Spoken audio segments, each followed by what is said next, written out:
हमारा क्या? हम तो बस मज़े ही लेंगे। ভাগ্যিস আমি যাইনি এদের সাথে স্যালনে, নাহলে আমারও এদের মতনই অবস্থা হতো।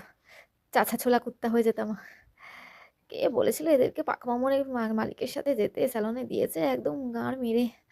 পুরো একদম ছাল ছাড়ানো কাবাব লাগছে দেখতে পুরো দুটোকে। মুখটা কেন বাদ রেখেছে? মুখটাও দিয়ে দিতে একদম চামড়া-মামড়া উড়িয়ে। যা না যা, আরো পাকামো মেরে মালিকের পেছন চাট গিয়ে মালিক পুরো একদম তোদের চেটে দিয়েছে। নে এবার লড়াই করে দুটো মিলে। কে বলেছিল আগে যেতে মালিকের সাথে পার্লারে?